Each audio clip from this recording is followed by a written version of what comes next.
প্রাথমিক শ্রেণীর একটি অধ্যায় বিজ্ঞান ও প্রযুক্তি। বিজ্ঞান ও প্রযুক্তিতে আমি এঁকেছি একটি স্পিডবোট, একটা বৈদ্যুতিক বাল্ব, একটা মাহিন্দ্রা, একটা টিভি, আর এদিকে এঁকেছি রাস্তার সংকেত, রাস্তা পারাপারের জন্য কোন কোন সংকেতগুলো আমাদের হাইওয়েতে দেওয়া থাকে। এটা হচ্ছে ট্রাফিক সিগন্যাল, যেটা দিয়ে আমাদের গাড়ির কে নির্দেশন দেওয়া হয়। এটা হচ্ছে জেব্রা ক্রসিং, রাস্তা পারাপারের সময় শহরের রাস্তাগুলোতে দেখা যায় সাদা আর কালো দিয়ে বিট টানা, এখান দিয়ে পারাপার করতে হলো।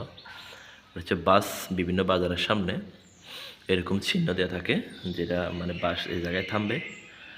আর এটা হচ্ছে সামনে হাসপাতালে চিহ্ন দিয়া, বিভিন্ন হাসপাতাল বা কমিউনিটি ক্লিনিক যেখানে আছে সেখানে চিহ্নটা দিয়ে বোঝানো হয় যে সামনে হাসপাতাল। আর ওটা হচ্ছে সামনে স্কুল, যে কোনো স্কুল শিক্ষা প্রতিষ্ঠানের সামনে এটা দেওয়া থাকে। এটা দিয়ে বোঝানো হয় যে সামনে স্কুল, হর্ন বাজানো নিষেধ, এরকম বিষয় একটা বোঝায়। এটা হচ্ছে জেব্রা ক্রসিং।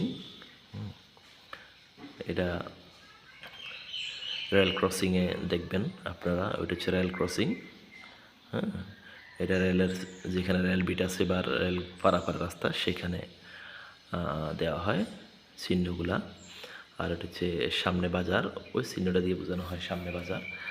সামনে বাজার মানে হচ্ছে, এই চিহ্ন দিয়ে বোঝানো মানে হচ্ছে সামনে বাজার। এখানে একটা চিহ্ন দিছে, চিহ্নটা মানে একটা ভ্যান গাড়ির মতো মালামাল ফালানোর জায়গা।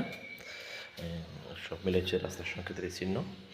এগুলো দেখলে আপনারা এবং আপনাদের বাচ্চাদেরকে খুব সহজেই চিহ্নগুলোর নির্দেশিকাগুলো শেখাতে পারবেন। পরবর্তী ভিডিওতে আমি আরও আপডেট কিছু করেছি, সেটা আপনাদেরকে দেখানোর চেষ্টা করব।